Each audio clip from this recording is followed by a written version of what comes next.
And when our country, our republic, was founded, Thomas Jefferson had suggested that, you know, we have these wards or squares with, someone in charge of that ward. Well, they meant cities and counties, and that we would have our republic at the local level set up like the republic at the large level. And we're not there anymore. Mm-hmm. And, well, Community Solutions does not endorse anybody for public office. What we do endorse is people deciding that if they have indeed had enough, running.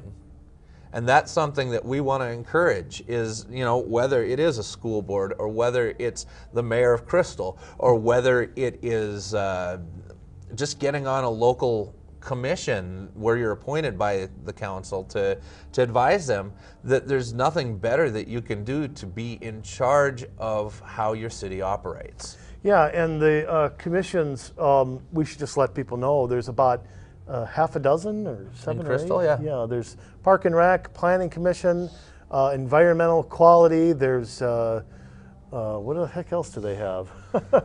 I don't even remember. Yeah, human rights. Yeah, human rights. Some of them, like the Planning Commission and the Park and Rec Commission, they do meet monthly. It is a monthly commitment. Mm-hmm. I believe it's a 2-year or a 3-year term you get. I can't remember exactly, but yeah.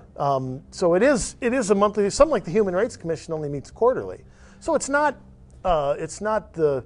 I think people get scared off sometimes getting on these things, and they do have links. All the cities do have links.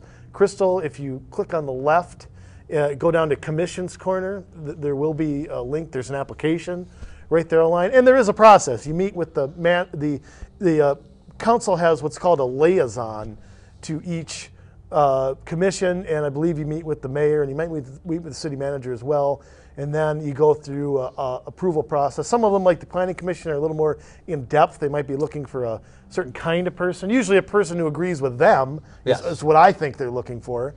That's my opinion, but they'll say if you have an engineering background or something like that, and sometimes if you just apply and tell them they might find a commission for you. Some of these commissions are only half full.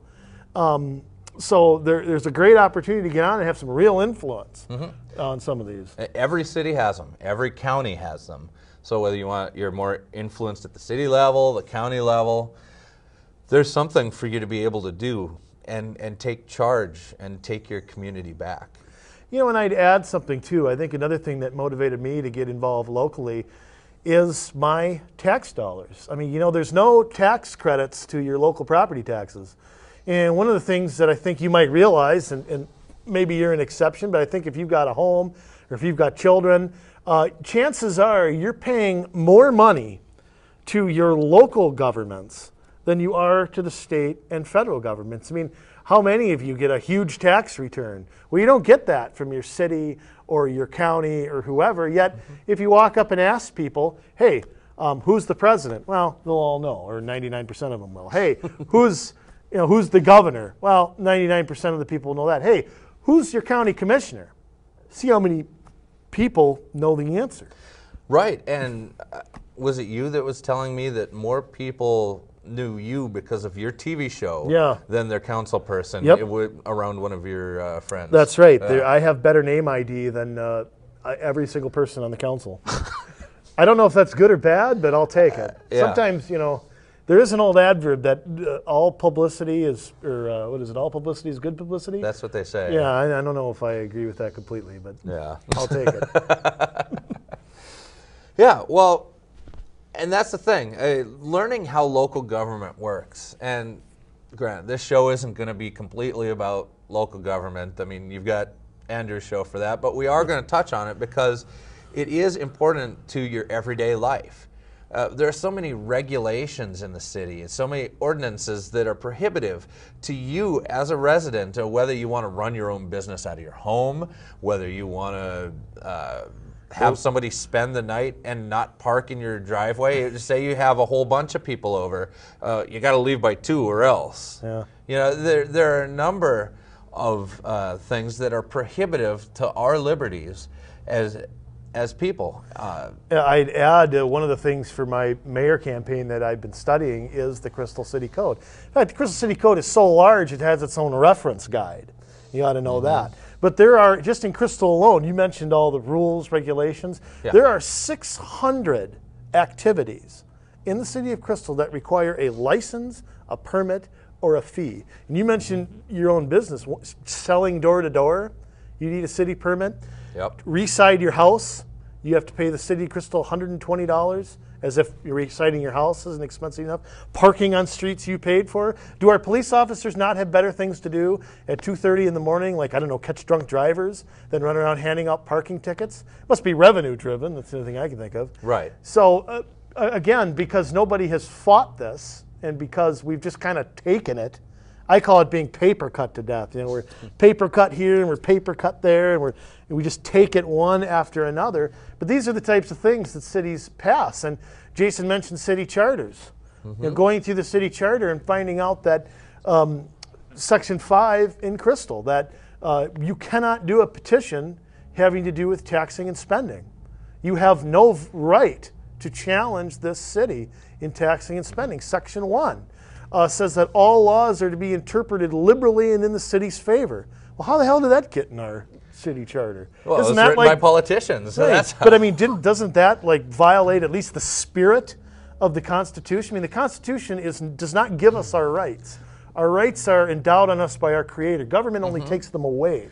Well, and our forefathers understood that our rights were to be protected by the government, that the existence of government is predicated upon them protecting our rights, not providing for our rights. Yeah, the Constitution is supposed to be a list of what government cannot do. That's the whole Charter thing. of Negative Liberties. Right, your personal liberty, basically. Yeah.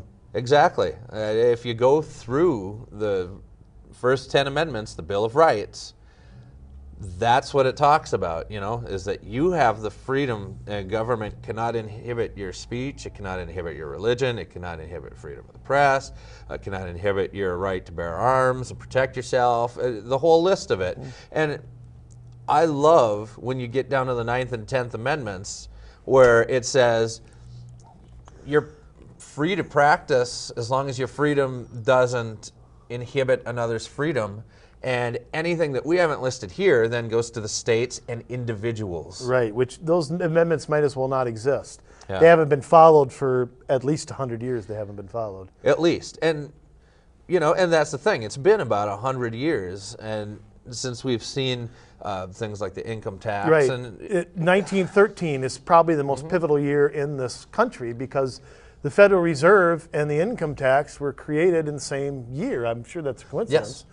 And all they've done since then is grow. All they've done is grow in power. All they've done is grow in influence, grow in lobbying, grow in dictating to states, which is not what our founders envisioned was your state and local government being the most important. In fact, prior to the Civil War, being a Civil War historian that I am, a lot of Americans, the only things they had that were federally in their lives were the Postal Service, Yep. you know, the Army, which is provided as a legitimate government function. We can debate about what it should be doing, but those are things. And that's really about all. And there were some roads and canals being built at that time, and that's about all your federal government had to do with your life. And now, there not only is the state and federal government in every nook and cranny, but as we talked about, it's almost like the states and localities are taking their lead from them in a way. Well, that's the thing. I mean, taxation used to be used to pay for things that the government did that you needed, which was what it was intended for. And that's okay. I don't mind paying taxes for something that I need. You know, please, I would like a road to drive on. That's fantastic. I would like the fire station to come and put out a fire at my house or my neighbor's house if that happens. Like That's clean great. water. I'd like clean water. Yeah. But here's where it gets sticky, is they have taken where taxes are meant to pay for something and turned the tax code into a weapon to go after people that don't conform to the way that they want them to do things. Right, and you see it in everything. You see it in, particularly in energy, is one thing. I mean, why don't the way it should be is if you want to go produce energy, whether that's oil, coal, gas, solar, whatever, government stayed out of the way and let the private sector and let you, the consumer, dictate which one you want. Now, if you want to produce energy that some bureaucrat in Washington likes, then you get a tax break, but then somebody who produces something else, I mean, and I know we're getting way off subject, but you know, they're demonized, vilified, and all that, and it's taken this long to evolve into what it is today.